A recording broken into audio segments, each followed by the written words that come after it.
You're listening to the We Are Libertarians Podcast Network. Find all of our shows at wearelibertarians.com. Hey loves, Haley Steinfeld here. Let's be real. When I'm on the red carpet, everyone wants to know whose dress I'm wearing. But here's the thing. We're so focused on those details, we're missing something that's actually way more important. Breast health. It's wild. Breasts get so much attention, but they're still so ignored when it matters most. Don't know what I'm talking about? Tune in on February 9th and visit yourattentionplease.com. That's yourattentionplease.com. See you then. Oh, it's such a clutch off-season pickup, Dave. I was worried we'd bring back the same team. I meant those blackout motorized shades. Blinds.com made it crazy affordable to replace our old blinds. Hard to install? No, it's easy. I installed these and then got some for my mom. She talked to a design consultant for free and scheduled a professional measure and install. Hall of Fame son. They're the #1 online retailer of custom window coverings in the world. Blinds.com is the GOAT. Shop Blinds.com right now and get up to 45% off select styles. Rules and restrictions may apply. Hey, here we are. Second week of Low Key WAL. As you guys may be wondering where Dear Leader is, he's still held up in the jungle. He hasn't recognized that I am now in charge of We Are Libertarians. I have been recognized by 6 of the great 9 libertarian podcasts now as new Dear Leader, and he just needs to come to the fact that he needs to relinquish power. So if you see him, tell them, it's over with. Just relax. And I'm here with my second in command, Rhinehold. Good evening, everybody. And I'm also with the person who's probably going to get shot first, Escalja. Hello.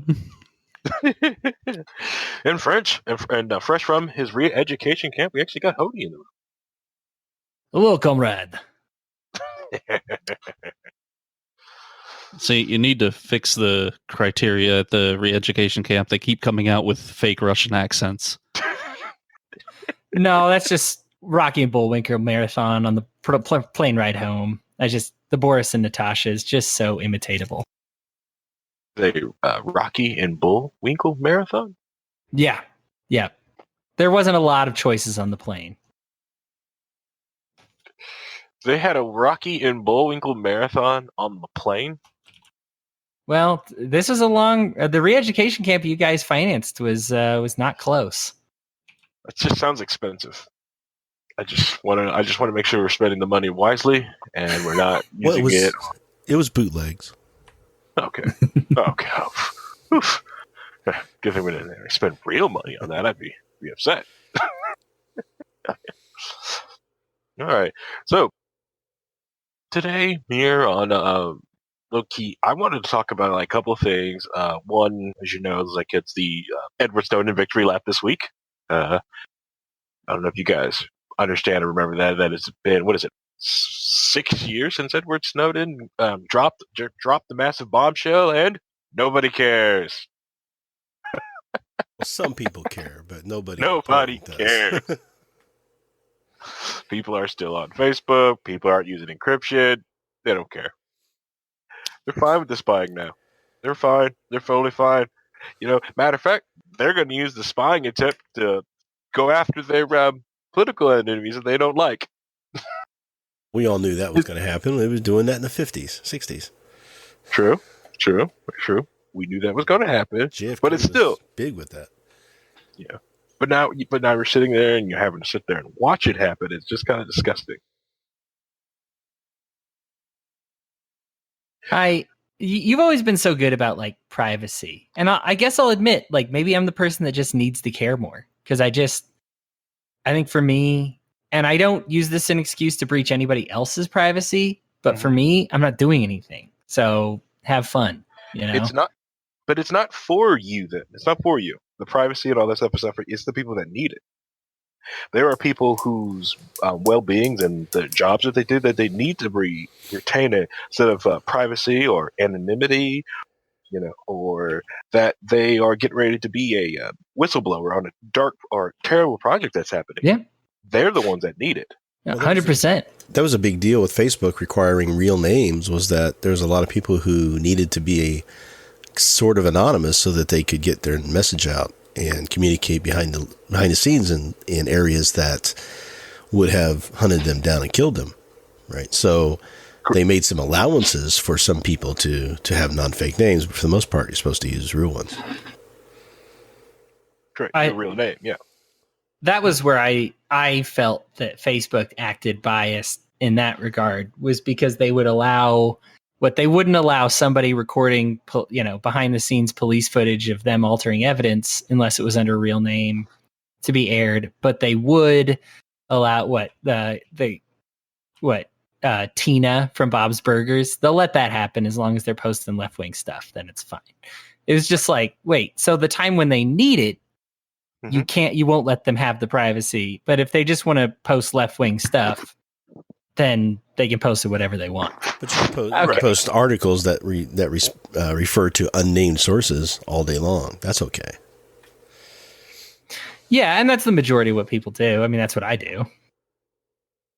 Yeah, but and that's what I'm saying, and that is what is needed for the anonymity. Because if you're only anonymous when you need to be anonymous, you kind of show everybody or showing everybody like who is doing something. Yeah, it is that when somebody, so basically, like a lot of bad ops, like a lot of people see people that use Tor, and how they get caught is because they just started using Tor, so just using it all the time.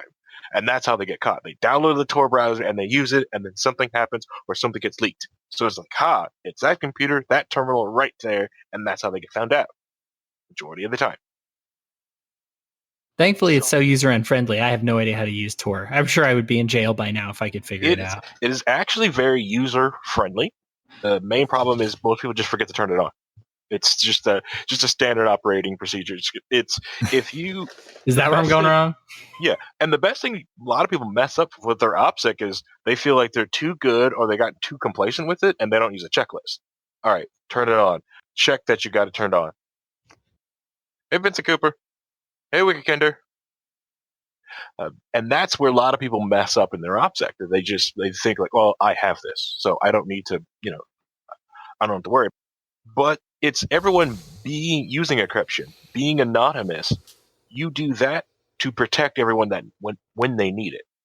So that journalist that's out there hiding that, like just exposing something, or a government employee that's whistleblowing on a terrible project like collateral murder, they got to be able to release that out there without being able to be found out, because they'll suffer the consequences. Just like Chelsea Manning, she suffered the consequences for years sitting in prison.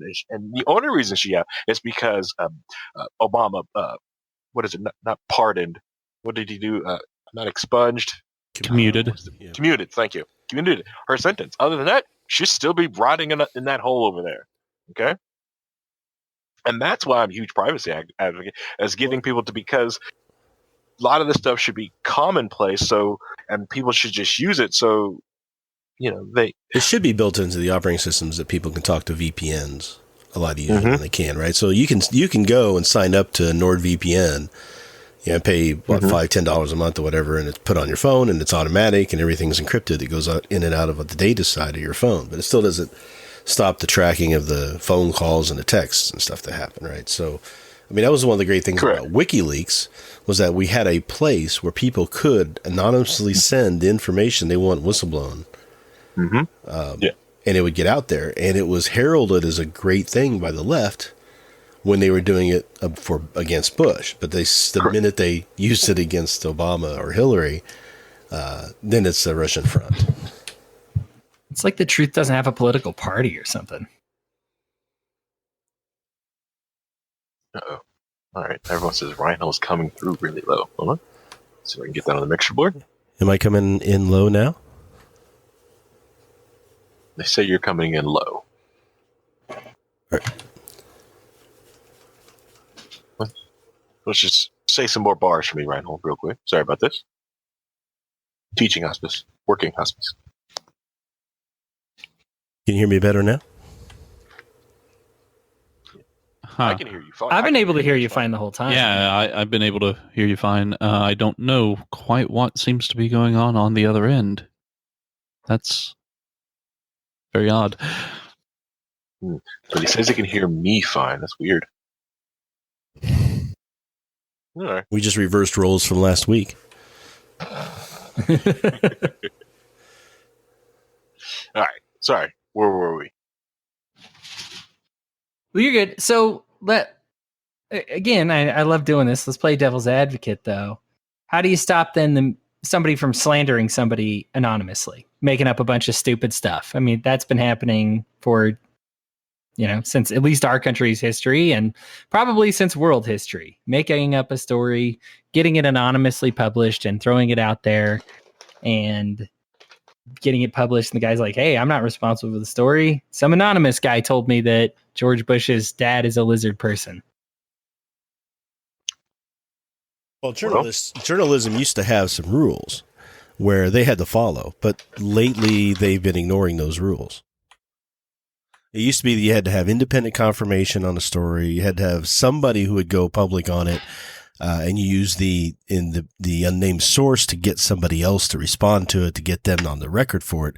It was never really meant to be just anonymous sources, right? So even with Deep Throat and Watergate, Bradley wouldn't let them publish anything without other sources and other independent verification of that story. They couldn't just run with what Deep Throat was telling them, what Mark Felt was telling them. So lately, It just seems like those practices have just been thrown out the window because everybody's trying to earn the buck and to be the first to the story and not do the due diligence on it because we have a much shorter news cycle than we used to have. Right. Everyone wants to come out first, and no one's waiting for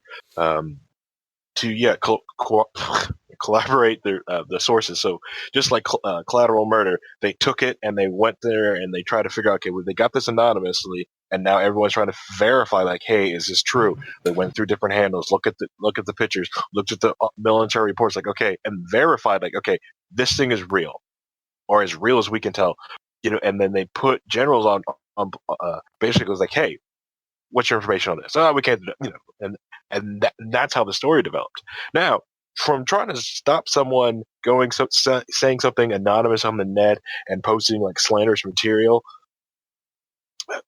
that's just, for a quick, dirty answers, like, that's the price, freedom. Sorry for the quick, dirty answer. I could probably come up with a better one if given time. Well, there's people who are trying. So there's lawsuits against the CNN and Washington Post and all that stuff about what happened with the kids with the MAGA hats, and it's just like they weren't maliciously trying to destroy those kids. They were reporting on a video that was, gone viral. So they're reporting on this viral video and letting people see what they saw on the video, and people are making up their own minds on it, and people were giving their opinions on it on the opinion side of the news stories. Then other information came out and it changed the narrative a little bit. And I don't know how you can go after those sources for just reporting on what was presented to them as saying that they were doing something malicious. But that's what people are wanting to do now. They're wanting to stamp down on anybody saying anything bad about the people who they feel are on their side or they feel have been wronged or whatever. So you have to have some free, if you're going to believe in free speech, you have to believe in free speech for everybody, I don't give them that amount of leniency. I wouldn't sue them for slander. I would just stop paying attention to anything they have to say. I did have a beef with it in the sense that, heck, we had Tad telling us in chat that the story was baloney 10 minutes after BuzzFeed released it, It was hours and hours after. He didn't say anything until like almost midnight that night when the first alternative news sources were starting to report that there might be an alternative story to it. Right? Well, so we had multiple angles of the video accessible very quickly afterwards. I I guess I can say that Tad, it seemed quick to me after I had heard the Buzz story that he was on it, and the fact that they were reporting still a week afterwards by saying, look at how the right has tried to frame our story. Look at how the right has tried to, I mean, CNN didn't, they retracted it 2 weeks afterwards. I mean, it took them forever. I mean, it was bad. It was bad. I wouldn't sue him or, lawsuit him. It was bad. However, Harry, I don't think that your answer was bad, because I think the thing is that is the price, and that's personal accountability. For me, I will never listen to anything the Washington Post says at their word ever again. They did this to themselves when they made up a bunch of lies about Trump and they published them. And somebody revealed this by saying, if I put these stories side by side, that either these 33 stories are wrong or these 45 stories are wrong, based on this bit of information that we found out, right? And so they kept it all anonymous, but that doesn't mean you end up not disproving yourself just because you hide behind anonymity and you make up a bunch of lies, whether they did or not. Maybe they believed every single, let's just say it was 100 different Reddit scammers that they listened to and just were like, hey, let's make a story out of it, but they've been totally discredited. Everybody knows now you listen to Washington Post, you're a moron. People know if you say, hey, I got this from CNN, you're a dipstick, and so for me, that is the price then that you pay. You might get away with it sometimes, but you're not going to get away with it every time. And if you make up enough lies and slander, eventually someone can prove it wrong. I thought it was interesting. We're listening to Liberty's First Crisis right now in the book club. And this was a price a lot of these guys, these early journalists paid, was they thought they could make up some stories. Some politicians like, actually, that didn't happen. And in fact, I have the letter from her right here that says exactly what actually did happen. And they would publish it, and that journalist would get smashed in the teeth because he published a lie. Now, a lot of times they just say, we make some educated guesses and we get them wrong from time to time. And so I think it encourages a society that says, hey, we need to not pay attention to you anymore. We need to not give you as much leniency as we've been giving you anymore. We've been trusting you on these anonymous sources. Now that we know you don't investigate them or you downright lie about it, I'm out. And it's tough because we live in a sheeple land. And so I think people are, I'll let you go, but I think people are willing to believe more and let it get away with it. I think instead of encouraging the media to be more responsible, I think we need to encourage media listeners to be more responsible for their media the other way around. Well, that's the big deal, is that so many people are just going to sources that, validate their own biases. They're not looking at whether or not what they're saying is true or what they're saying is false, or is the clickbait headline really backed up by the article, and are you running with clickbait because you didn't even read the article, you just saw the headline and went with it. There's a lot of that stuff and echo chambering going on these days, and no one's being told that they're not wrong to do that. So that's where the issue really lies in there, is that we can say we want to demand better from the news sources, but if that were the case for the majority of people, they would be demanding more news sources and it would be happening. Instead, we're getting people who would rather know about Gaga Cooper or the Housewives of Atlanta, or, there's so many other stories that they'd rather hear about. They don't care. They just want their biases filled. Yeah. Right. And bolstered. Yeah. No, I'm with you. All right. Just want to say hi to Kobold or us. But the thing is, one thing with CNN and a lot of those guys is that they've been fake news for a long time. A long time. Well, I mean, it wasn't even a lot of the stuff they were reporting on. It was just some of the stuff that was just slanted. It was it was just offbeat to it. And some stuff was just so blatant, it was almost comical. Well, it's been that way for decades, but it was never, I don't think it's ever as bad as it is now. I think now it's gotten a lot worse, but it was always bad, and everybody had their own biases, but that's been true for centuries. It's right. So this whole idea of journalism being unbiased is really a new invention from the 20th century for a period of a few decades, and then it just reverted back to what we're normal with. We used to have the Richmond Republican or the, Greenville Democrat or whatever. They in their titles would admit what their biases were. Right. And you can go read stories from the time, and you can see there's a a documentary I looked at on on Tombstone, and you can look at the two different newspapers, and the one was Republican backed, the one was Democrat backed, and that's what that was really a Republican Democrat thing anyway.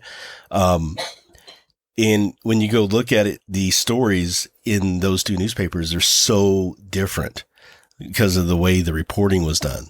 It's like two different situations happened, but they're all talking about the same event. You know, accountability in media, I just think is something that is just always going to be up to, you're better off bad media getting out there and the public determining it than trying to get the government to force it in there. You're going to end up with them wanting to say you have to be a journalist. You need a license to do so. You need to be identified as a reporter. You need to be, approved before your voice can be put out there as an opinion, as opposed to just spouting off on a blog and then having to, be silenced. So, oi, mate, you got a license for that opinion? I mean, that's what's going to happen. That's what people are trying to push. They were trying with the fairness doctrine decades ago. They've been wanting this because people want their message to be out there and the opposing message to be silenced. And that's whoever's in power is trying to push it the other way, back and forth every time. No, totally true. And it's been that way for forever. I think you did well by saying centuries. Again, with the book that I'm reading, that there is this Benjamin Franklin Bache, who is very anti-federalist, would just post stuff and say, hey, Washington's been having all these affairs. All the women involved denied it. And in fact, many of them had never been in the same state with him at the same time and were able to prove it. And so they'd go to him and they'd be like, why? And he'd be like, that's the way I lean. Like, that's just, the bias you're getting. So really, like, it's not one of those problems. And this is in, 1790. This has been a problem for centuries. It's not one of this modern, because we have social media or because we have this or that, it gets around. Bad media has been a thing for forever. By the way, the National Association of Broadcasters is on the top 20 lobbyists. Let's see here, $229 million last year paid to politicians. I just looked it up. So yeah, paid out to politicians to try and, again, what you said, get licensed so that people like, frankly, us are quieter. Correct. And that's the other reason why the FCC was a pile of gigantic dicks, is because they restricted a lot of the ways news outlets back in the day used to make money, was controlling print, radio, and broadcasting. So the FCC would control which frequencies you could use and would rent those out. So you could stop certain messages from getting out just because, hey, they can't talk to anyone. The power of the internet has allowed many different quote-unquote news organization or opinion piece people out there to take news, digest it down, and give like nuanced talk to it, or just to break things down. So most people will go through an article, like look at it, rip the bio, be able to rip the bias out, or just be able to see a mass of different news articles to go like, okay, I can look at 45 news articles of the exact same story and be able to somewhat get a truth. And in the past, you couldn't do that because you had 4 channels, probably like 3 or 5 radio channels to listen to, and they're all probably saying around the exact same thing, depending on what bias you have and control, and you were placed in that box, a government box of information. Yeah, before cable, it was ABC, CBS, NBC, and that was it. And they all would pretty much say the same things and report on the same stories in the same way. It was not a lot of variation. I almost feel like there is cycles in that regard. Like we go from the National Enquirer being like a fringe paper to being like the main event. I guess I feel like right now we're in a swing, and maybe it is because social media a little bit that things like are crazy. But we got to remember, Dan Rather in this environment would not have been fired for what he got fired for at the time he got fired. He made up a story about George W. Bush. He would be the number one anchor on CNN right now had he not done that. And he didn't CBS. He didn't even make the story up. He just ran with what he thought he was told. Sure. Well, and his guys warned him, hey, maybe you shouldn't do it. And he was like, no, let's do this. We got to be early on it. And then it ended up not being true. So, there's some, how accountable is he for saying we want to get, this story seems credible. Let's put it forward. Oh, oops. oops, it ended up not being credible, but I went with it like it was. My bad. I think in this environment, we would take a my bad from an anchor and not even think twice about it. We'd just be like, oh, well, you admitted he messed up. I mean, heck, BuzzFeed originated the MAGA hat kid, and they're like, yep, we screwed that up about as hard as we can screw it up. And people are still watching, people still watch BuzzFeed, so I think it cycles a little bit. We're just in a cycle of kind of being cooler about letting people lie right now. And eventually, I guess we'll be sick of it, but we'll see. Well, and you got to understand too, just because a news media has a bad story or they get something wrong, and they fail to follow their own journalistic principles in order to rush a story, everybody's kind of under that pressure these days. It doesn't mean that everything that they report is bad. And that's, I think, the mindset people are starting to get into, is to say, okay, anything coming out of this source is, completely bad and we won't listen to it. It's like, okay, take what they said, go look it up for yourself, find out if you believe it or agree with it. Does it fit with what you think reality is? Do your own checking on it. Don't just dismiss it out of hand either, right? So, I mean, there's some stories that'll come out that I might roll my eyes to because I'm like, well, I understand where the bias is here, and I doubt that this is this way. And you go look it up, and you find out for sure they're pushing the envelope, they're fudging the story to get their view out. But then you've got places that are like, there's some stuff that was out during the Bush years that was so bad as a journalistic source that it's almost satire. It's completely based in nothing. And you have to try to, take those and say, okay, those I'm not going to listen to, but for the most part, most people are trying to put the story out as right as they can. Yeah. Well, I got tired of quoting. For me, it was the first one to fall for me was Fox News, like a lot of people. I got sick of quoting them, thinking I was quoting a legitimate story. Mm-hmm. And it ended up not being true or being severely biased or very selective with facts, I guess we'll say. And I just was like, I need to stop quoting them because I will look stupid when it happens. I think or if it doesn't pan out that way. So I think, I don't know, it's hard because I don't want to dismiss everything. And even I will still use, I think you have to go like reporter, journalist by journalist or reporter by reporter almost. Mm-hmm. But I wish that I knew more of the reporters individually. For me, it's easy. Like you said, it's easy for me to blanket BuzzFeed as just being fake now, because one guy chose to do a really bad story on something that he knew better than to do and spin it his way. And it's probably one person. It's not every single person at BuzzFeed. Most of them probably lean that way, but they aren't liars. One guy is a scumbag, not all of them. But it's hard because now anytime I say, oh, look what BuzzFeed released, I'm going to take a deep breath and be like, is it true though? So I don't know. I think because I don't know enough about the reporters, we don't have journalists on We're Libertarian. It sucks, but we don't send a guy out there. I don't have a reporter who saw it. So I have to trust the news. So when the news lies, it really pisses me off. Like it's one of the most egregious things for me because I have to report. They are my reporters and I'm the interpreter. And so when they report something bad, it makes me look bad and it really makes me mad. And there are places out there that do follow the reporters around and show you whether this reporter has also been involved in other stories and things like that. No Agenda does a really good job of that, where they will, they will follow and say, okay, this is the guy who said the story about this years ago. And this is what he does here. And this is, that's like, there's a guy who was fired from, I think it was Washington Post, for making up, running with the story about Roger Stone before the facts came out that it was false. And he got fired for it. And then he turned around 6 months later and was hired as the news director at MSNBC or something like that. I can't remember exactly where it was, but it was one of those news organizations. Now he's the director there. And it's like, you guys didn't learn anything? You're just recycling this guy who it was a problem before for someone else. Right. So, right. I think I remember that story because I think Washington Post even threw him under the bus by saying, hey, of our, it was like 83 anonymous sources in the last month, 53 of them came from this guy and we're letting him go. So I understand the anonymous source thing got out of control, but it's mostly him, Yeah. And you're right. Like when you said like Fox News let you down, I remember when CNN let me down.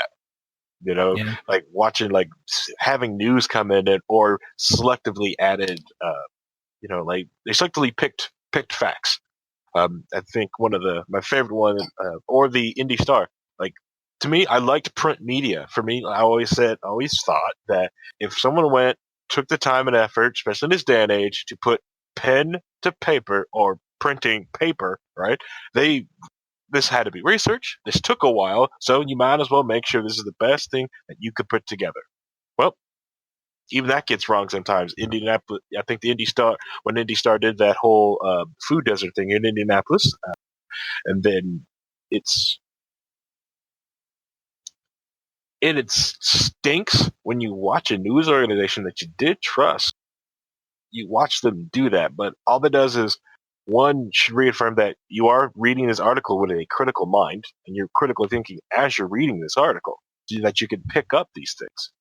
Yeah. So at first you can be pissed off, but it's like, okay, at least I know I'm actively reading this thing, not just glossing it over and just reading a headline. Yeah, I just need to do a better job. Maybe, Rhinehold, I guess I got to get with you afterwards and find that list and talk about journalists that we can trust. Because I remember once, it was actually CNN when Obama tried to kick the Fox reporter out of the conference, and the CNN guy stood up and was like, "You kick him out, I'm leaving too." Like, yeah. And they took it all back and they said, no, never mind, everybody can stay. But I remember being like, I had like so much respect for CNN after that.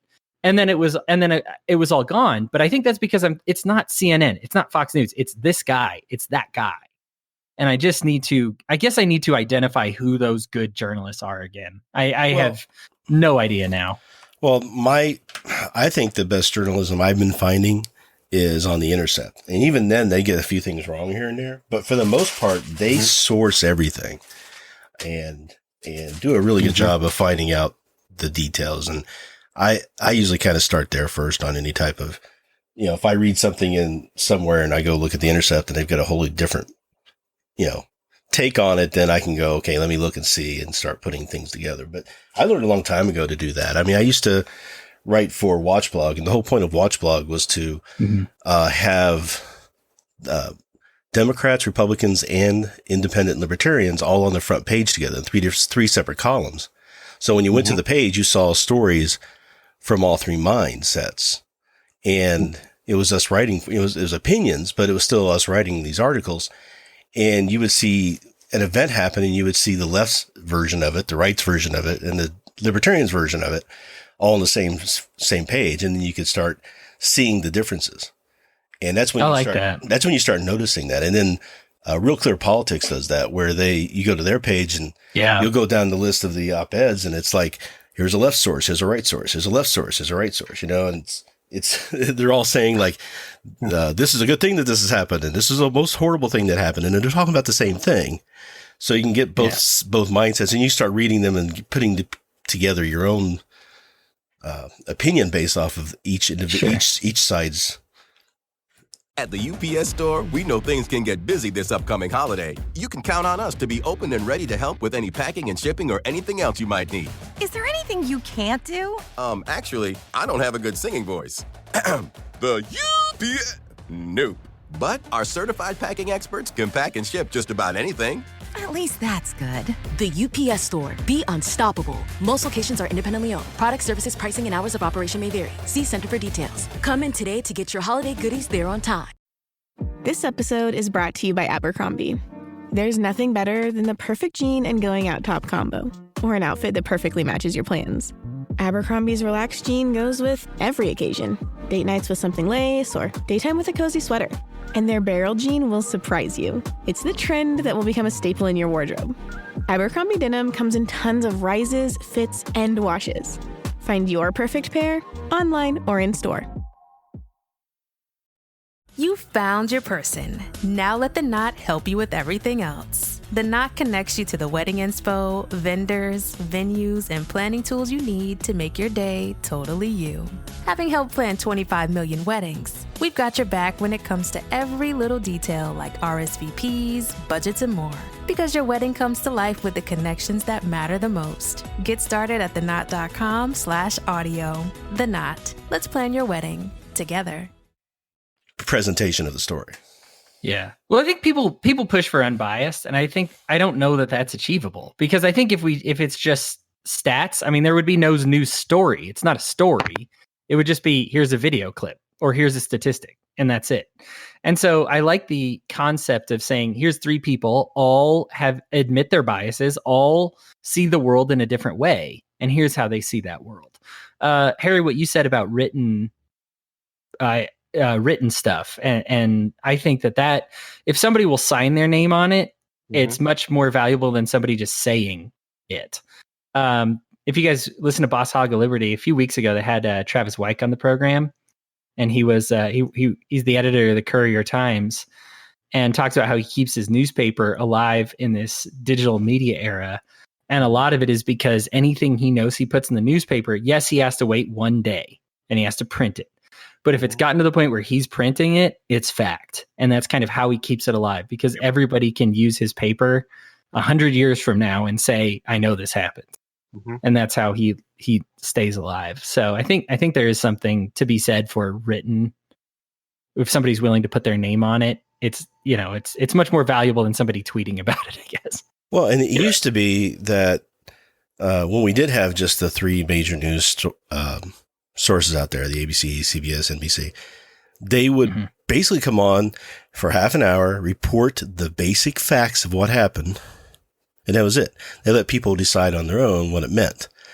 And then over the years, it's morphed back into, here's, why you should care about this, and this is the extenuating circumstances on why this matters this way and that way. And he started putting spins on all the stories. Right. But there was a period of time where it was really just Walter Cronkite just trying to state the facts as he saw them, or as the reporters saw them on the field. Right. So that was a very short golden age, I think, for that unbiased journalism. Because before that, you had the gossip porters and Hedda, and all those people back in the 20s and 30s who would destroy careers. What they did to Fatty Arbuckle and Charlie Chaplin was horrible. But, it just seemed like there was a shift for a period of time, and then it just went away. And people started realizing they could propagandize their views. And the fact that the government can now legally propagandize to us, which they couldn't do until a few years ago, while Obama was in office, he passed that change. So now you have these propaganda arms like Voice of America, who could only operate outside the United States because the propaganda was not allowed to be used on U.S. citizens. Well, that's not illegal anymore. So now they can start feeding that stuff right back into us, and it's getting into our news shows. If you don't think that there aren't intelligence agency people working at all of the major news sources right now, you're naive as all get out. Okay. All right. It's Scald, you've been quiet. Did you want to say something before I move? Scald you? We can only assume he's been attacked by ninjas. So rest in peace, Scalja. Press F for Scalja, everyone. But yeah, he's on mute right now. I don't know if if he knows it or not. It's okay. Press F for Scalja. All right, F. And to me, that's always like what newspapers were. They were like these written facts. They were like daily books, basically written the history of the world. Like, this is the history, and this is what happened on that day. And then you're right, like a lot of different opinion pieces. Of course, we could be looking at the past completely wrong. There's only a few stories like that we are remembering, and it was all just opinion piece crap, and it has always been crap, possibly. Well, like I said, I think the time we were growing up, like in the 70s and 80s, it was a much different so I'm going to stop you there, Rhinehold. When you were growing up. I grew up in the 60s and 70s, so I was trying to give you a little bit of benefit of the doubt there. But yeah, during that time, I think it was a lot more, the written paper was trying to be more fact-based, right? And then like I said, you remember back in the Civil War era, Tombstone, early 1900s, it was not like that. It was very slanted. You could see the slants in the news articles when you go back and read them. So I think that, like I said, we just kind of grew up in a golden age where we got spoiled with print media trying to be more than what they were, and then giving up on it as the money started going away because of the internet. Okay. Couple things. Take Rhinehold out of context. He just said he remembered the Civil War. So remember, next time Rhinehold says how old he is, he remembers the Civil War. The other thing we need to know is, Rhinehold, can you briefly, just very briefly, talk about Charlie Chaplin? What do you mean that the media? I don't know about.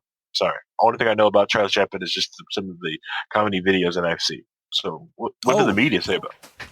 Well, it was partially the media, partially the burgeoning FBI, or with what's his name? I can't remember his name for some reason. The guy who was in charge of the FBI for so long. But he was just getting started. Yeah, used to wear women's clothes. That was the old saying. But so what happened was that he was Hoover. J. Edgar Hoover. That's it. Yeah. So he was just getting started in the Bureau at this time. And, so there was a concern about people being socialists or communists at the time. And Charlie Chaplin had said some things that he said he felt for Russia because Russia gave up so much during World War II, to help save everybody, and things like that were said. How he felt that we should owe them that. And it was taken to say, oh, he's all for communism now. And he's like, no, that's not what I said.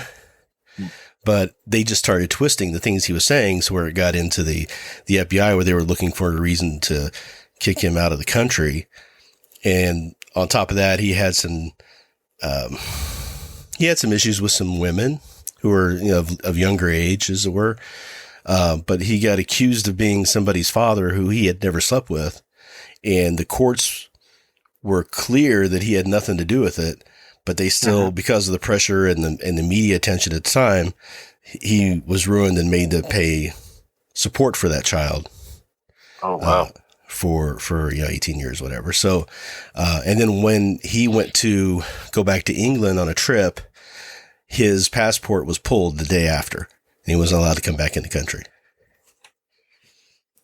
Somewhat similar with Fatty Arbuckle, too. That was just a crucifixion in the media. Yeah, Fatty Arbuckle was accused of killing a girl at a party that he didn't know, was nowhere near around. But the sensationalization of the story was so big that he was found guilty.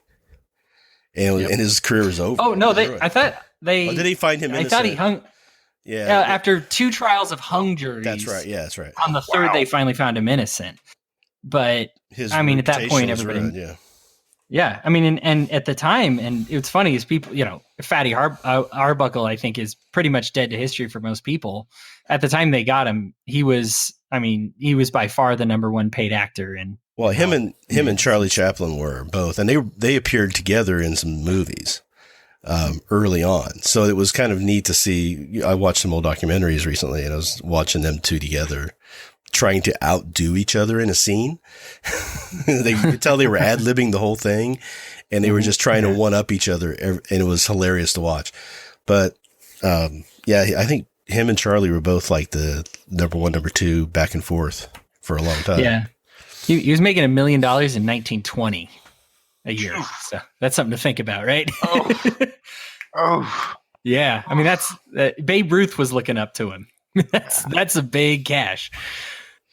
So yeah, and Charlie Chaplin was really interesting story too, that he had made all that money and he had women chasing down, like he was trying to put together the movie The Kid, and he was going through a divorce, and her lawyers were trying to tell her that she could take the movie from him. So he went on the road out of state and started hiding in hotels to put the movie together, so that he could keep her from getting a hold of it. He ended up being able to keep it, and she agreed to something else. But he made all this money, and then he pulled everything out of the stock market a year before it crashed. Good move.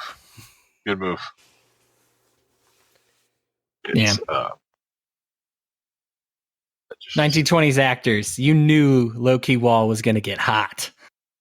Oh, I need to know. This is the immortal verse. We're topical, baby.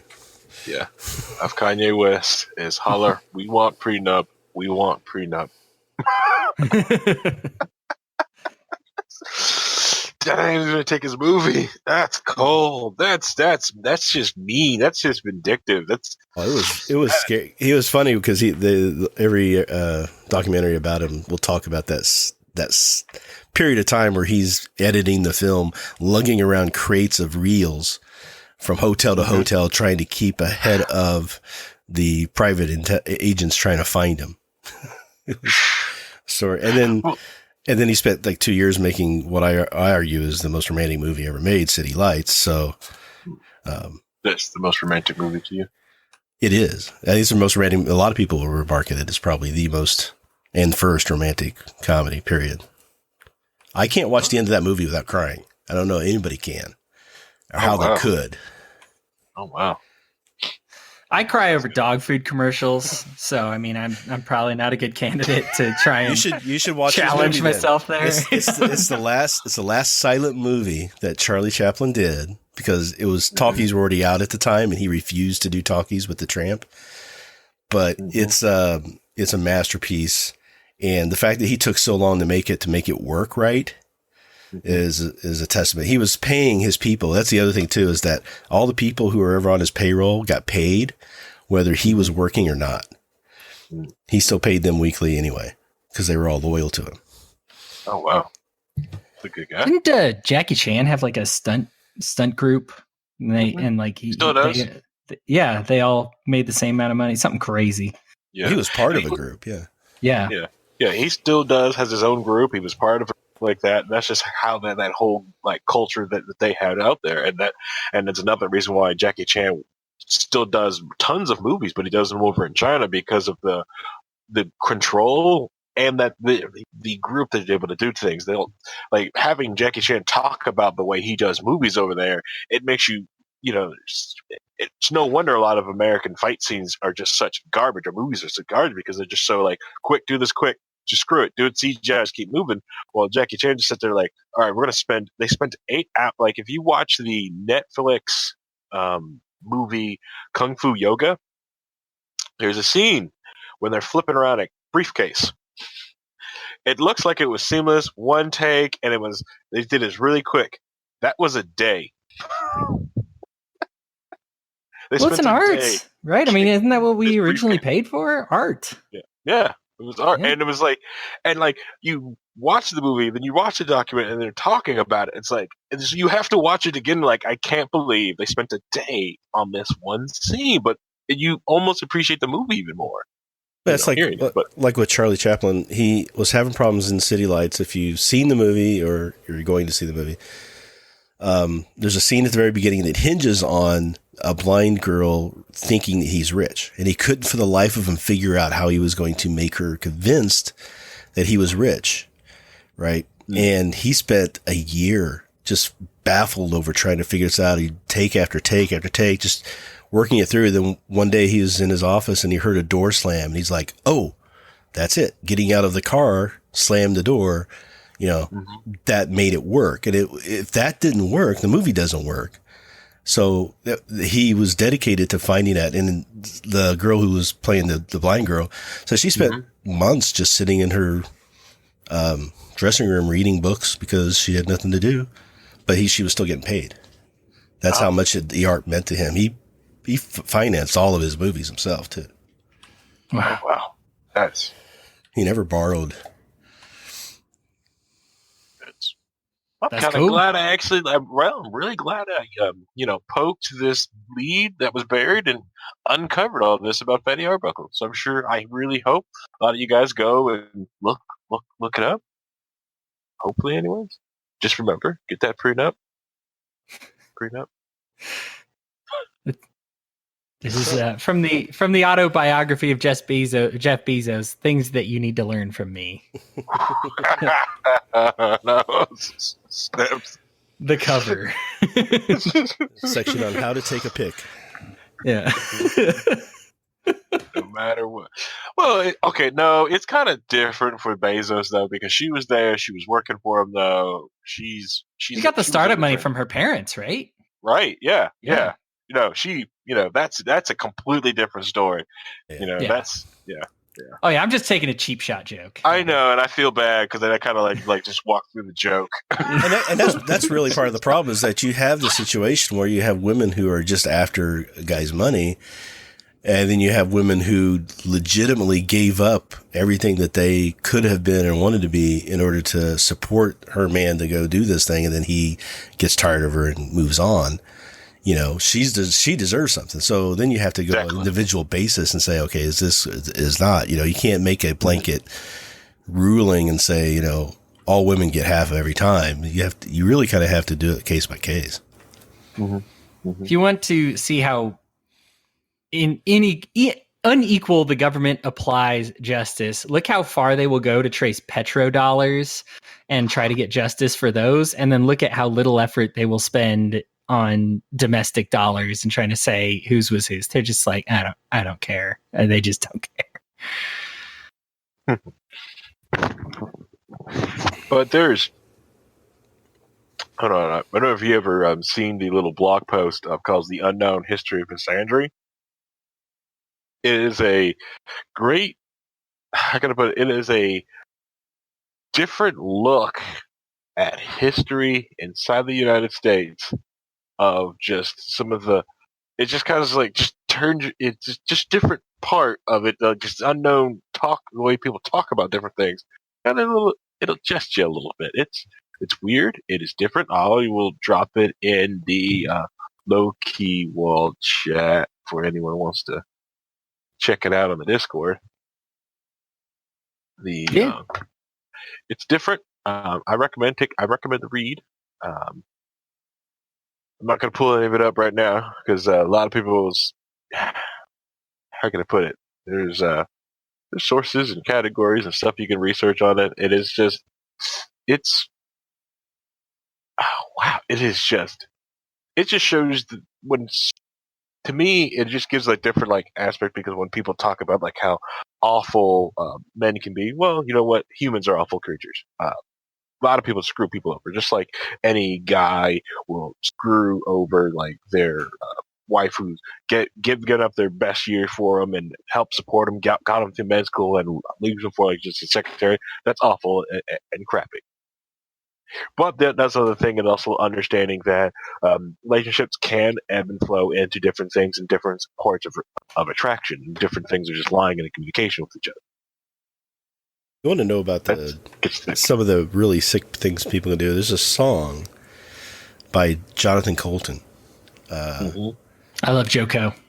Called "Gonna Make You Cry," and he even said that after he got done recording it, he was sick to his stomach for recording it. And it's about this guy who's in love with a girl, but she doesn't like him back, but she's friends with him, so he's going to spend all of his time to try to win her love, with the sole purpose of when he finally breaks her and she falls in love with him, he's going to make her cry and treat her like dirt and dump her and everything else just to get even. That's awful. That's awful. It's just like, there's people like that though. There's crazy people out there. All right.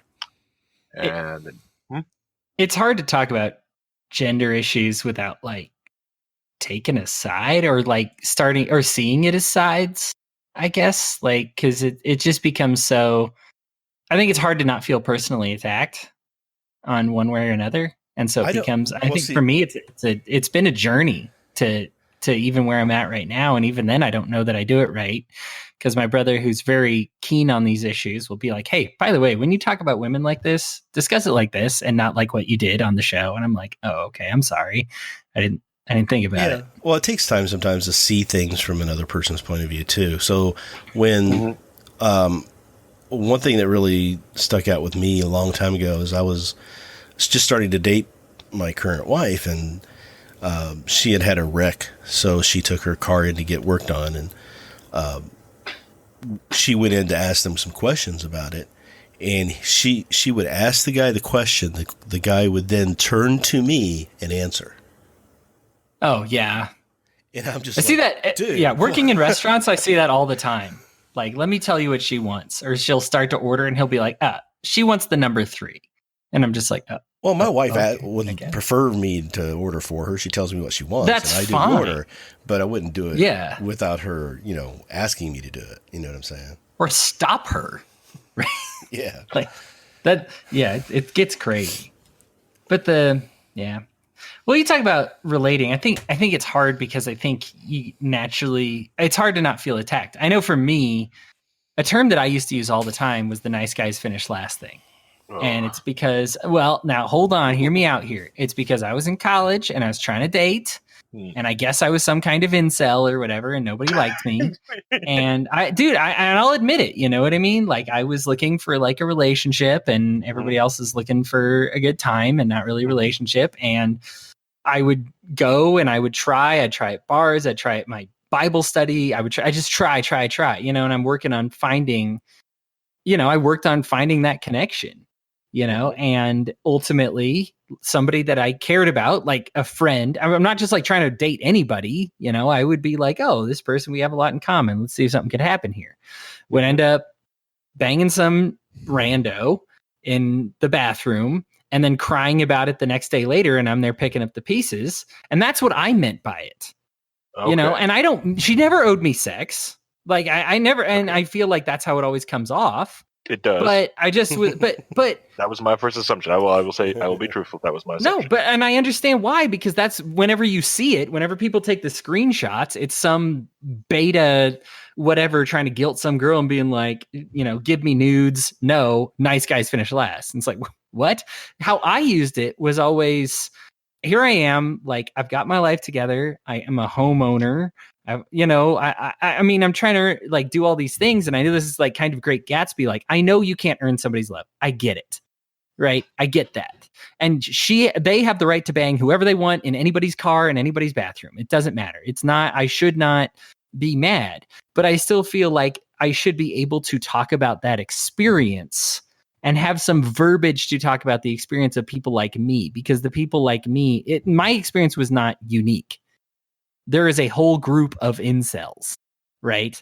Now, not all of them are disgusting, awful, evil, naggy, whatever people. A lot of them cared about a girl and are sick of watching the girl bang randos and then pick up the pieces afterwards. And we don't mind picking up the pieces, but we care about them.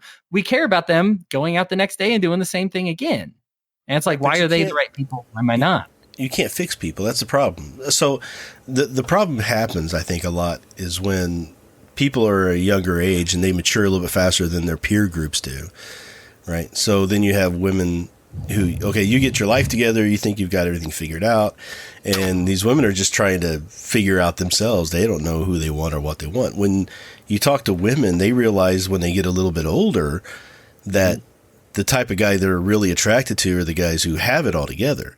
But at that time, they're still working out through issues that they had growing up and that they were put through. And, a lot of them were somewhat abused at some point. And so now they're having to deal with that in their lives, and they end up with some have daddy issues, some have other issues. And, so they're working through all of that, and they're attracted to the wrong guys, as it were, for them, but they figure it out eventually.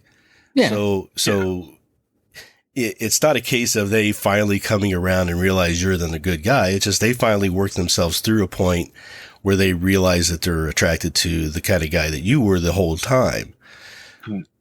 So that doesn't really, the stories, the movies are like, you stick around long enough and they'll figure it out. And that's not how it should work. If you're not getting the response from the girl that you're liking, you should move on to someone else immediately. Right. Find the person who is ready to, be attracted to that sort of thing. And then, don't keep giving of yourself to someone who isn't there to really appreciate it. They're not mentally there yet. Yeah. All right. So the chat has weighed in on some of this. Wicked Kender says Jackie isn't held very high regard in China. Apparently, he's known as kind of the sleazy ladies' man, possibly complete BS. I read on the internet. With that, Jackie Chan, to some people in the martial arts community, who watch the movie in that community, that he is high regard. But you are correct. He is seen as a womanizing, like sleazeball like that. Yes. Wicked Kender also said we live in the best of times. It hasn't been that long ago that public social event. Vincent Cooper chimes in, people use the title nice guys as a mask to wear or a game to play to get sex. It makes it harder for people who aren't using it as a facade. Wicked Kendra responds, everyone thinks that they are the nice guy, nobody thinks that they are the bad guy. And Vincent Cooper, don't fall for the skunk cost fallacy. I don't even know what the skunk cost fallacy is. Does anyone here know? Sunk. Why can't I said skunk? Oh, sorry. Oh my God, Harry. Now Escalger's back. Now Escalger wants to talk. Yeah, well, I had to field a phone call from my father. Which, if you knew my weekend, I wouldn't be skipping a phone call from my father. So, no, and I think one of the big issues with the entire I have no idea about the incels. The incels, to me, like, reek of a level of desperation. They're trying to create a social movement about about it. I mean, I don't want to touch that, but the entire friend zone discussion has always kind of irritated me, because there are absolutely an element on both sides of the gender split that use the promise of a possibility of something more to lead somebody on, because it's just something that they get some sort of value out of, whether it be gifts or just the attention. Yeah. Well, the other thing too is when I was, kind of growing up and trying to figure my things out, I didn't realize how much of a hero complex I had, where I would try to find a broken girl and fix her, right? So somebody who was just having all kinds of issues from stuff that happened to them when they were, 10, 11, 14, that sort of thing, run away from home. I would try to find and show them that, hey, life could be better. Here's the way that you should do things. This is, save them from that life that they were choosing. Right. And it took me a few years to realize that I was doing that and I was completely wrong to do that. Like, yeah, you try to help people, obviously, if you want to help them, but they're not ready for it. It doesn't matter. Being a victim is not a virtue, I guess. Right. And I was just like, instead of finding someone who was healthy, who would, want to be with someone else who was healthy, because I realized at that point I wasn't healthy. I needed to get myself figured out. So after my first marriage fell apart, and then I dated someone who I had known in high school, and it turned out into a kind of a mess. It was really bad. I realized I needed to look at me and figure myself out. So I didn't date anybody seriously for 10 years. I went through a lot of self-diagnosis and figuring things out for me. Now, I didn't say I didn't have fun in those 10 years, but I didn't get into a serious relationship again until I was ready. And then when I did, I met my wife, and then we ended up getting married. And we've been together for, this year will be 30 years. Yeah, that's awesome. Yeah, 20 years. Yeah. I'm sorry, 20 years. I'm not that old. It's all right. You know what? I made it to 5 before my divorce, so that's impressive. I guess the reason, and I'm not trying to normalize being an incel at all. One is, I feel like, Paul, what you said about the incel movement is true. There's like a group of guys that are like, let's get together and like be awful. And that's awful. I think for me, I know I was not the only one that I guess was like an incel that nobody wanted to date, but was also not like trying to guilt people into a one night stand or have sex or get nudes.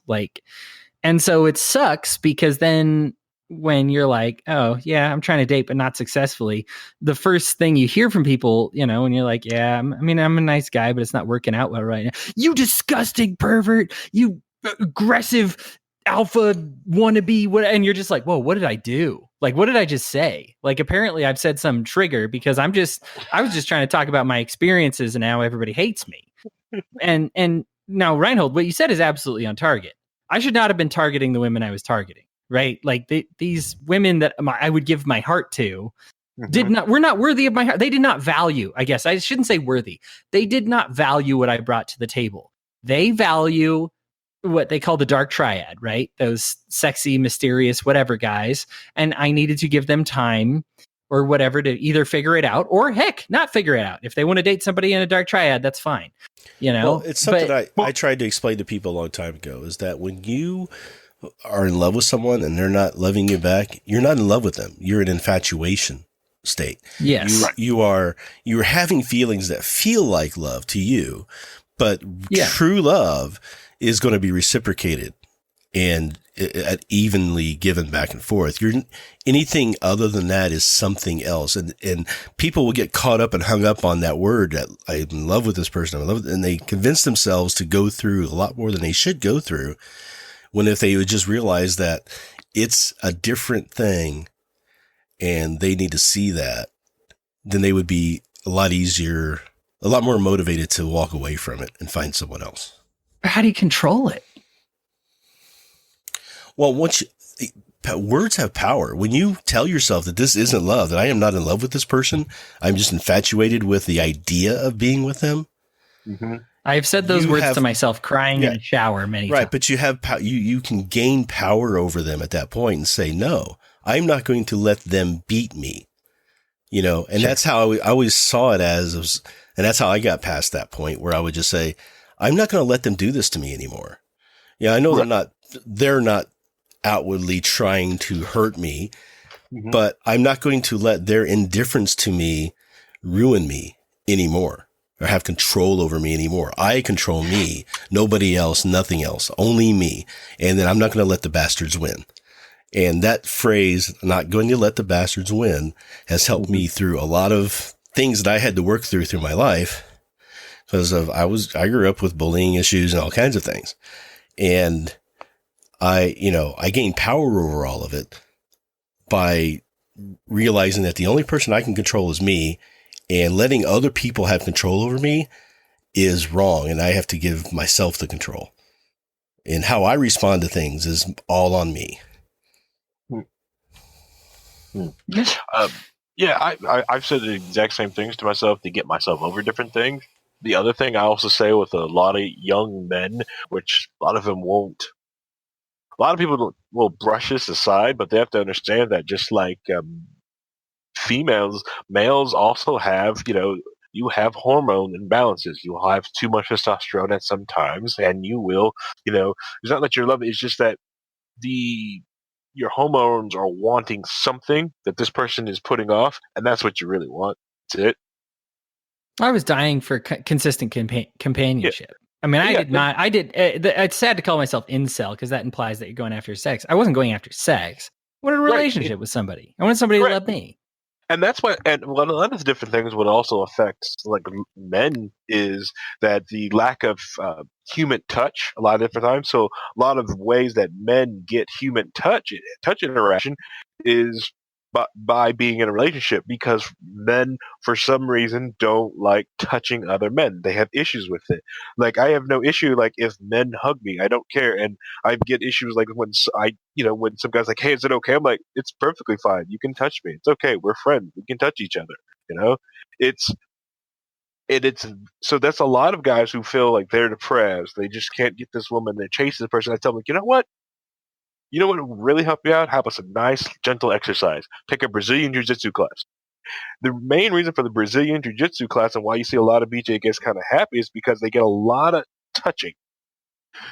Granted, it's all male touching, but it's human touch. And that human touch will help spark endorphins for you and get that need that you get an exercise, you get your human touch out there. So when you're ready to be out there in the space, when you're ready to try to court or get a partner, your emotional need of physical touch has already been made. So now you're just trying to make it an emotional. Yeah. Hope that made any sense. No, absolutely. That's to me as a martial artist. No, I think that men need some kind of revolution about the role of physical touch. Mm-hmm.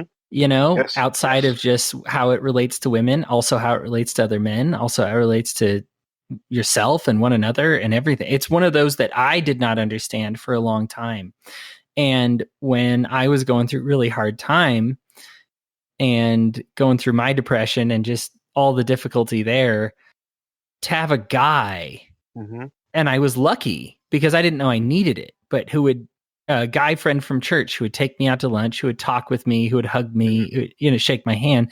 I wasn't aware of all the healing that was going on during that time because I didn't know it was what I needed. But I remember I couldn't wait for the day. And it's really sad because I have many friends. In fact, I'm closer with than that guy from church, many, but he is the guy that I have like the most physical contact with. And I mean, as a manager of a restaurant, I've seen women cry in front of me before. I just stand there and watch. I don't even know what to do. Like, I mean, I'm like, is now an appropriate time for a hug? I don't know the role of it. You know, there's no nature to everything within my bones says you don't touch this person no matter what, you know, and that's because I've been conditioned that way. That's certainly not nature, you know, that's broken. And so something inside of me is very broken from my nature. My nature's not violent. I think some people do have like an aggressively sexual violent nature, and that might need to be fixed. But for me, my nature has been what's been destroyed. And because you'll see, especially like, someone at work, especially at our jobs, you get dehumanized. This has gone off the rails. We were in a totally different country, but anyways, especially at work, you see someone who is crying and needs physical touch to be composed, but you're like, I can't touch this person. Can't do anything. I'm, especially if you're like in a position of management or director level, you just have to go like, oh, this is happening. Walk away and get somebody else. Can't do anything.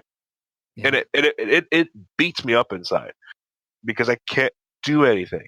I just have to. I'm watching it. I'm watching someone cry who needs just a human. They need someone to be human, and it's like, well, I'm paying her to be a robot. I'm sorry. Let me go get someone that can be a human to you. You end up having to get someone from HR and walk them over, and okay. And you feel awful, but but deep down inside is like, I would have consoled this person, but I can't. It's a tough balance in the role because you don't want to cheapen somebody saying that they love each other. Right. I don't want to make it cheap to say I love you and use that too much. But at the same time, I love my two brothers that I was raised with. I love them more than anybody I have ever loved ever. And I don't think I've ever been able to straight up say, hey, Bucky, I love you. Hey, Woody, I love you.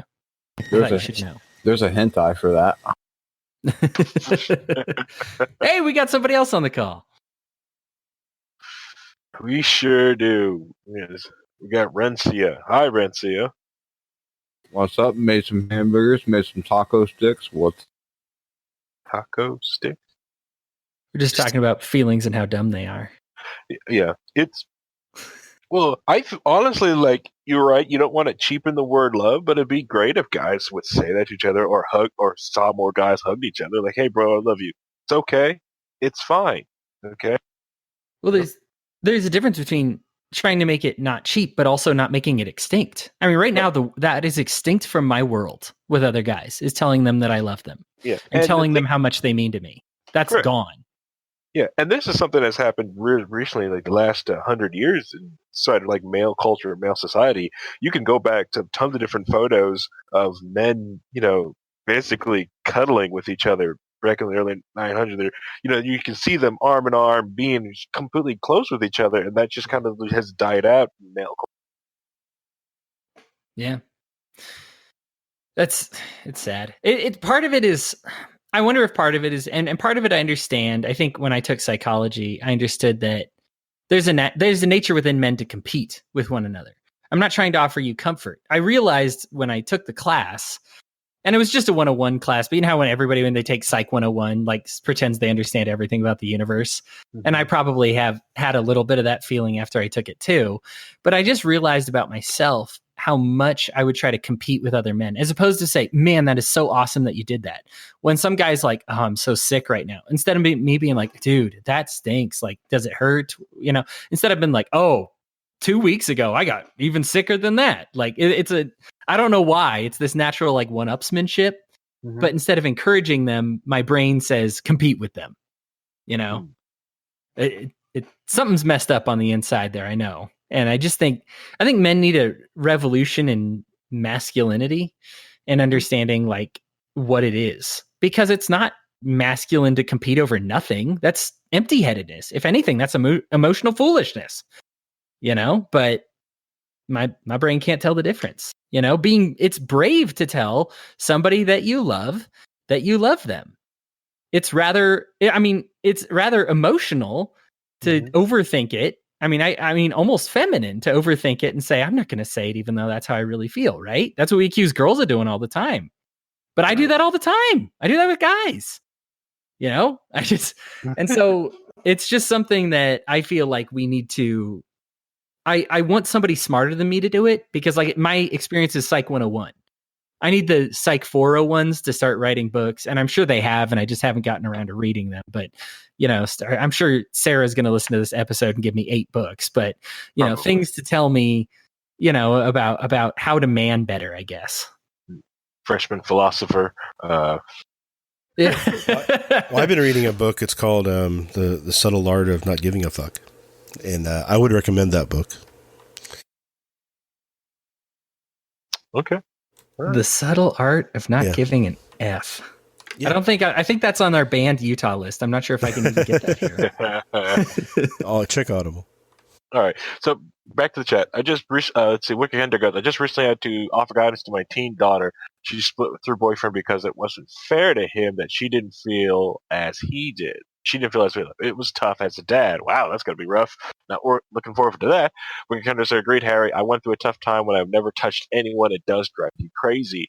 Vincent Cooper goes, males don't get enough interaction with others. I was pretty lucky that I had friends that were okay with physical contact. I would hug my male friends in high school because we did care. Some people just need to be held to feel better. I was a manager at a fast food place, and I had to comfort people who needed it. I couldn't help but care. I would have probably gotten in trouble, but I found people who are more important than the shitty job. It comes to the stigma of being gay, unfortunately. So many people have such a fragile sense of that someone questioning their sexuality is too much for them to handle. Low Key WAL weekly mission: hug a male friend. If you want to, yeah. If you know, I'm good with that. Put some love out there. Out there. Tell the people who mean them that much to you in your life, if you feel that you love them, tell them that you love them. Yeah. Let them know. Yeah. Let them know. You know, hug somebody, give somebody a hug. Doesn't have to be a male. Just, you know, you see someone that needs a hug and you're a friend, give them a hug. Maybe they need a hug. Ask them if they want a hug. You know, it has happened. Hey, it's happened at Liberty and Jill at the Walnut meeting. Okay, we would sit there on a set. I've been there on several different Fridays, and I've felt like crap. And one of the guys come up and goes, "Do you need a hug?" I'm like, "Yes, I need a hug." You know, and I'd get up and I'm sitting there, hug. You know, and and you're sitting there in a room full of mostly guys drinking beer, and they watch another guy get up and give another guy a hug, and no one cared. Yeah, give me a hug. I want a hug. That was sad. I just read some sad news. Can I have a hug? You know. So yeah, give people a hug. We talk about me crying during dog food commercials. I mean, I'm tearing up even thinking what I would say to the males in my life that mean a lot to me. I can't even, like, I wouldn't be able to do it in front of them. Maybe I can write them a letter. I would have a tough time. Be hard. That'd be hard. Yeah. Well, life is hard. I say get over that, man. Just realize that what you're going to say to them might mean as much to them as what it means to you. And you're just returning what you're getting from them back to them. Mm-hmm. Yeah. Yeah. Yeah, I probably do. Oh, man. Yeah, that'd be hard. That's a tough challenge. That's a worthy challenge, but that's hard, man. That's hard. Oh, wow. Well, here's what happens, though. I'm going to tell you right now. You get to be my age, and you realize that the people who mean that much to you may not be around another year because of the situations that we're in. You learn you say it when you can. because there's going to be a time where you can't. That choice will be taken from you, and you won't like that at all. Yep. Ouch. Good point. Good point. Yeah. That is a good point. 'Cause No, you're not I mean, promised tomorrow. hourglass isn't on my side. I know that. I don't know. I guess it's that dumb-headed part of me, just hoping that I'll get a few extra grains, you know? Well, and if you do, I'm going to steal them and put them in mine. Plan on making it to at least 1,200.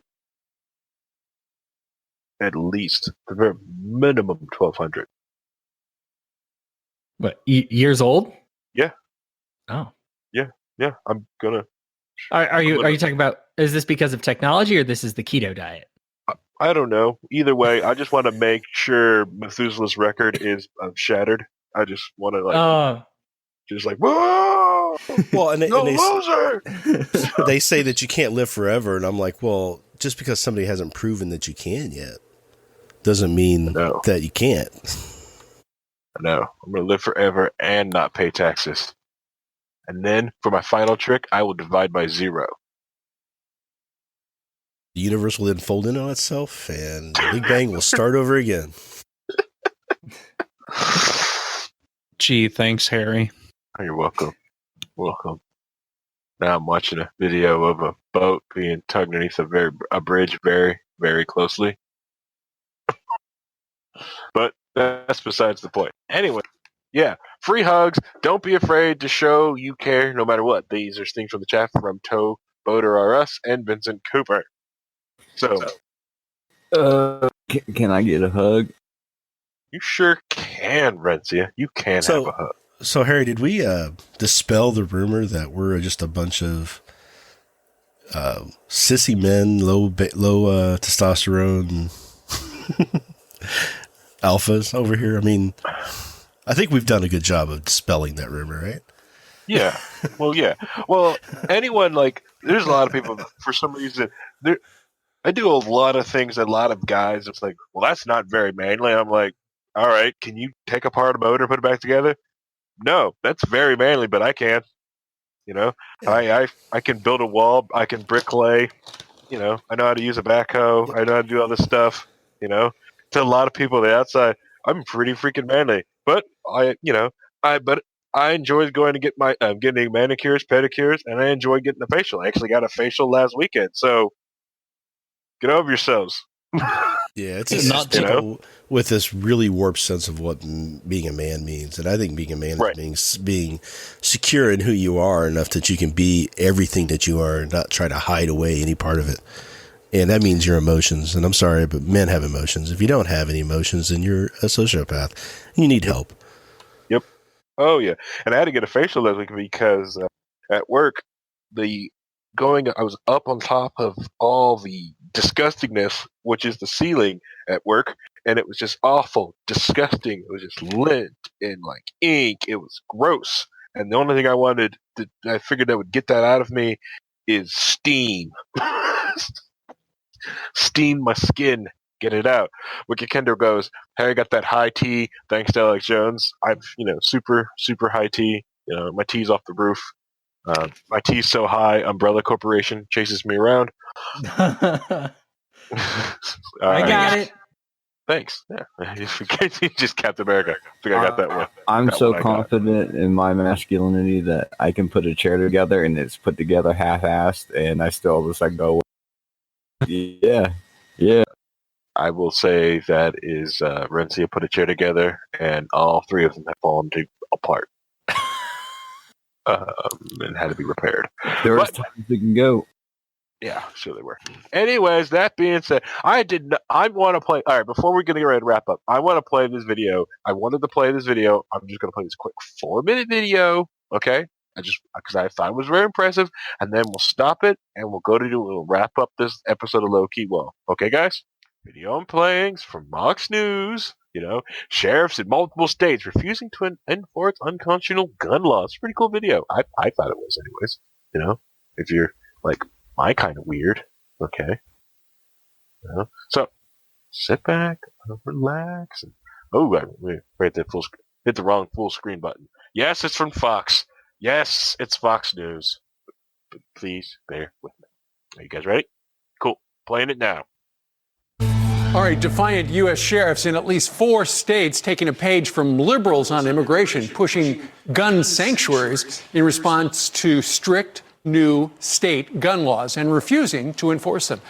Sheriff Tony Mace is president of the New Mexico's Sheriff's Association. He joins us right now from Reno. Sheriff, good morning to you. Good morning. How are you? Doing okay. So there are 4 gun sanctuary states out there, Washington in the west, Oregon, New Mexico, and Illinois, as you can see right there to the east of the Mississippi River. Which is a pretty interesting take. It's the idea that these sheriffs are doing the same things like for immigration, making like sanctuary cities of just like protecting people from these unjust laws and going like, haha, here we'll have this pocket of freedom. So that's why another reason I found this interesting. Why is it you feel you are obligated to say to the state legislature, you've passed some rules, but I cannot enforce them? Well, we swore, as sheriffs, we swore an oath to defend and support the Constitution and protect our citizens. And, we want to protect their Second Amendment rights. We want to preserve those rights within our respected communities across the state. Mm-hmm. And with some of these pieces of legislation, we've not just in violation of the Second Amendment, the Fourth Amendment, and the Fifth Amendment. And we figured, there's these sanctuary status or preservation status will help us protect our constituents' individual rights within our communities. Which is one thing that is, but to me, has always been important about the Second Amendment is that if you could, it's the one that's easiest to attack, and if you can attack that one, then the other ones fall by dominoes as you just see this guy starts laying out. I understand you feel that, for instance, the background check law would impose regulations on hunting or competitive shooters every time they share guns, right? That is correct. What else? So that particular piece of legislation, the universal background check, will impact our shooting sports, our youth shooting sports. It'll impact the concealed carry classes that instructors teach across the state, because a transfer is a transfer. And in New Mexico, we don't have the mechanism in place to be able to follow those background checks. Even if they're purchased from a federal firearms license dealer under the 1984 Firearms Protection Act, that paperwork's destroyed after 30 days. So as a state law enforcement, we don't have any way to track those transfers. So he's basically talking about how, like, this new law that's supposed to track transfer. So, like, every time you transfer a gun to another individual, that you are to get a new background check as you move it to individual to individual. It'd be the exact same thing of you take a car and you have to go fill out every time you let somebody borrow your car, they're basically taking the car. They need paperwork for it. And the simple fact that the law is toothless because they don't really have a record of someone owning another gun, so it's too hard to enforce because, like I said, after 30 days, they destroy all paperwork about the transaction of that gun. So basically, it's just a hop and a skip until, you have to create a database to enforce this law. So you're not going to be devoting resources to do that because you feel it's unjust. What's the reaction been so far to the fact that you are a Second Amendment sanctuary? I've had overwhelming support from my citizens within my county. We've had overwhelming support from the majority of the citizens across the state of New Mexico. I've had sheriffs from Nevada reach out and speak with us, and we're just hoping that we can help keep this momentum going. Your governor out in New Mexico this past week said that this is hyperbole, falsehoods, and fear-mongering. What do you say about that? That's absolutely false. We are sheriffs, duly elected by the people in our respected communities, and we're trying to carry the voice of those people to Santa Fe. Not only that, between our organization, we have... And that's the other thing when it comes to sheriffs, unlike police, they don't have their job for life. So they're just this priest of cabinet. Sheriffs, they're elected. They actually have election seasons to go through to get different things to be able to for them to work on things. hundreds of years of law enforcement experience. We're the Office of the Sheriff. We're the one that's going to be responsible for a lot of these pieces of legislation should they be enacted law. And, before it becomes law, we should be brought to the table and look at these pieces of legislation, see what's going to work, see what's not going to work, see what's going to actually impact the criminal element within New Mexico. And that's the other thing that you get within that they're on the floor, they're understanding that. All right, so it is one of those pieces that, how can I put it? It's when it comes to all this, to me, it's main reason why, especially here in like they did in Indianapolis, diminishing the power of the sheriff, only having them over the prison and making IMPD and controlling everything.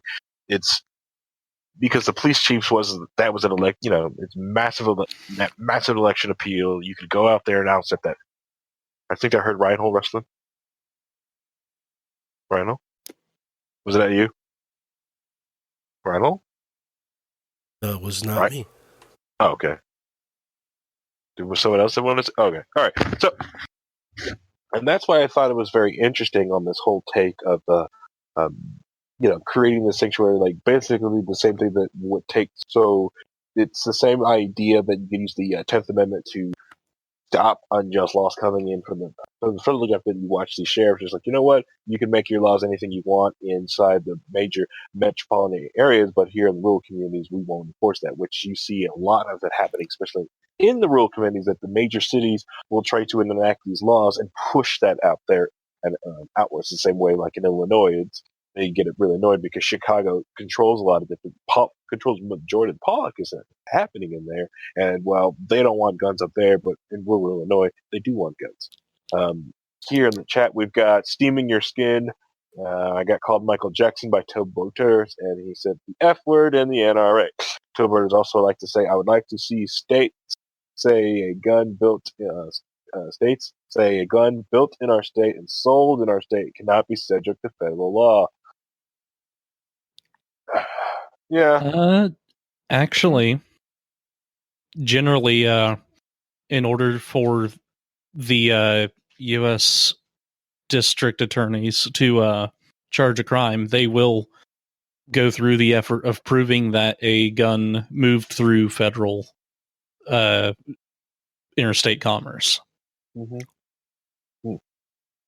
Because it was built in a different state, been moved or transferred or sold here originally, and they'll try to figure that out. Is that what you're talking about? Yeah, if it is manufactured, say, outside of the state of Indiana, they do have a system in place through the ATFE. They keep a registry of where guns are manufactured and work with the manufacturers to prove that the gun moved through interstate commerce. So it's a database that they can hold on just so they can tack on more crimes. Or not even necessarily more crimes, but prove that there is a federal aspect to the crime that is being charged. Here's the thing. When it's originally sold, it's going to be sold in interstate commerce more than likely. But if you're buying it from like a third-party person, it's like, say, a guy in the back alley, it's not going through interstate commerce. The original transaction was interstate commerce, but you buying the gun from a back alley dealer is still interstate commerce. Right, but they still have justification because it moved through interstate commerce to begin with. But that only works on the first transaction. That's how you'd have to argue. Nope. That is not how they justify it. Well, they justify anything because, like, they're going to sit there and say, well, it's originally was that like 10 years ago it was manufactured here, but it's been traded in state for like the last 6 years. The reason like they're not going to see it like that because that's a literal interpretation of the law. Like, literally, it has to be sold at this moment across the state line to basically view it, and that's when you get into how the judges are going to rule. Are they a strict constructionist or a loose constructionist? Are they going to really just say, okay, was it really sold over state law this time? And look at it case by case, which is harder to find a judge to do that.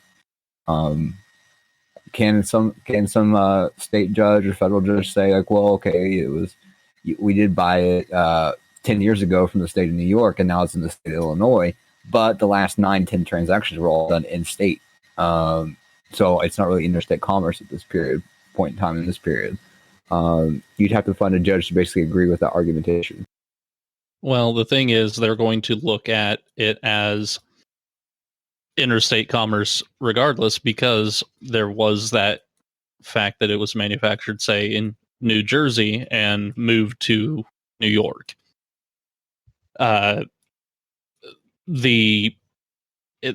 There isn't a statute, just like with a felony conviction barring you from owning firearms. There isn't a time period at which it stops being a felony or at which it stops being part of interstate commerce. And then, even then, if I want to take it even more literally, right, I'm going to say, okay, well, it's interstate commerce. Commerce involves that there's some monetary transaction that happens between the guns, right? So if I'm a New York gun dealer and I'm selling guns, I'm selling it for cash profit, then it's an interstate commerce issue. If I'm selling a burrito and tacking on a free gun with it, the gun wasn't part of the commerce. There's no money gained off. There's money gained off the burrito. It's a $500 burrito, but the gun was just given away as a giveaway. It's not pertaining to any sort of commerce. It's just a benefit package to buying the burrito. There's correct interpretation, and then there's, I mean, essentially what Paul is saying is how it works, at least in my county and state as well, mostly because they have the incentive. I think this ties it back into the video, which I actually have a lot of thoughts on. I loved it, Harry. There's in most districts, the incentive is to bust people, right? Mm-hmm. When we measure the success of somebody, when we say, well, should we reelect this sheriff? Correct. Or this DA? Well, what was their conviction rate? What laws did they punish? How hard were they on crime? How hard, Right. And I think it's an interesting switch. I hope videos like this catch fire, because I think it's a way for us to judge the quality of our sheriffs differently than how many people they threw in prison. I mean, we got Kamala Harris, who essentially has built her whole reputation on being tough on crime and really hard on the drug war, and she was one of the most successful, probably the most successful, prosecutor of all time, at least in San Francisco, as far as the war on drugs goes. But she was judged purely based on this: how many people did you throw in the slammer for drugs? Good job throwing that many people in there. Whereas if the county's values say, I don't care about that. Like, how many dangerous people did you arrest? How many rapists did you convict? How many rape kits did you process? We sit decades on rape kits in Chicago. You will wait over 10 years to get your rape kit processed in a big city, while there is a cop on the street that's pulling people over. If we get the county to understand priorities better, they can shift that around, and suddenly we say, I'm no longer judging my sheriff based on how many convictions he gets on drugs. I don't care if they were doing it or not. Right. I love the fact that he's all over his rape kit, or these rape kits, these real crimes, these burglaries. Wouldn't you guys love it if your car got broken into and they actually brought somebody with some freaking dust for fingerprints or something? My goodness, they've got 1 million people out there handing out these tickets all over the place for cars that are going too fast on a street where it's dangerous to go slow, for goodness sake. But they can't get everybody to afford a little $3 thing that I can pick up at Walmart to dust and pick up some fingerprints and really just try to match them on their computer. And I think that's because what you're saying, I agree with what you're saying in that this is how it should work. This is how the law is interpreted to work. But right now they're incentivized to make it not work that way. And the justice system is tied to that DA. There's no way around it. The judge works there.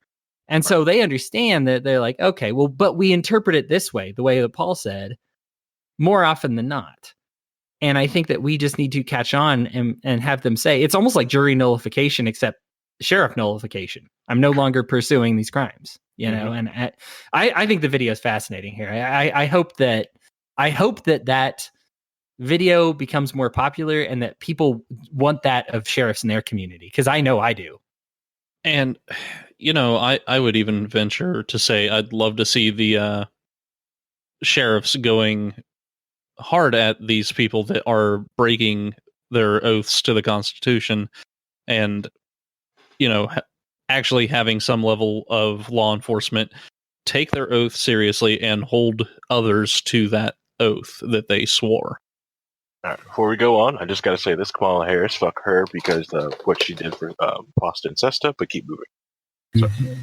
Well, like the thing with the sheriff nullifying laws is like you can only nullify so many laws. You're like, I'm not going to enforce it before the governor can actually step in and remove a sheriff from office eventually if they just not enforce the law that they want to say. So like if I'm a sheriff and I'm not going to enforce state law, and be like I'm not going to enforce the state law the legislature signed off on, the governor can actually petition to have me removed as sheriff and basically have another re-election for someone else.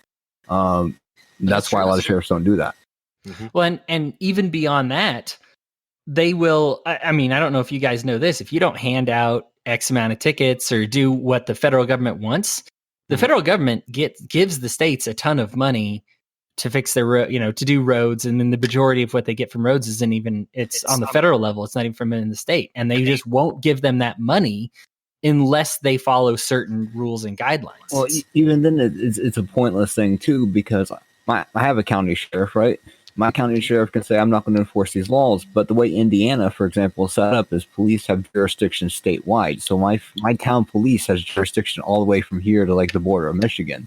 So even if my sheriff says, oh, we're not going to enforce the law, my city policemen, like the people in my city, my township, can enforce the law regardless. So it makes the point of the sheriff like totally moot. You can just get city police to enforce it. Yeah. See, I guess in my area it's a little different. The sheriff actually dispatches and sets routes for the police and assignments, so it's a little bit different. But I mean, I agree. I think the thing is the federal government does have this stick over the states, and the states have this stick over the counties. Like you said, the governor can kick out a sheriff. The federal government can remove a sheriff. On top of that, I think even more than removal, it's financial incentive. They won't get aid. They won't get X dollars of financial aid. Sometimes it's not even linked. They won't get education aid if, or scholarship considerations if they don't, agree to these rules or these speed limits or crazy things like that. And so, or when we talked about the private police force, we had that whole wall when Spangle got his tires stolen. Mm-hmm. The thing about the private police forces is they did stop doing drug raids unless the feds came and were like, hey, guess what? We know these guys do drugs and we coordinate that through the county. So guess what? You're doing a drug raid now. So they absolutely have the final say in it. It's still something that I think, and that's why I say it needs to be popular, because it needs to be something that is looked at negatively. If a sheriff were to get removed for these reasons, it would need to be viewed negatively. Yes. Yeah. Most definitely needs to be, in that light. All right. So, calling it. I'm calling it. I'm sorry. I got to get up early in the morning. I have a plane ride to Dallas tomorrow. So, this one is not getting long in the tooth. I saw what you're trying to do, Rhinehold. I saw that. That ain't happening. Okay? Break the record. No. Not this time. Okay. Maybe one day. But today is not that day. So, I'll wrap up. Let's start with Hodey. Man. Oh, it's hard that we're leaving it so quickly after you introduced that interesting video. But sure was. You know what? I'll just say this. I'll go back and just say, if you're a dude and you're hearing this, I hope you, or a girl, I just hope you have mercy on me. Or a woman, I should say. If you're a man or a woman. Ladies and gentlemen, I don't understand enough about what it means to be a dude, and I really don't think I'm the only one.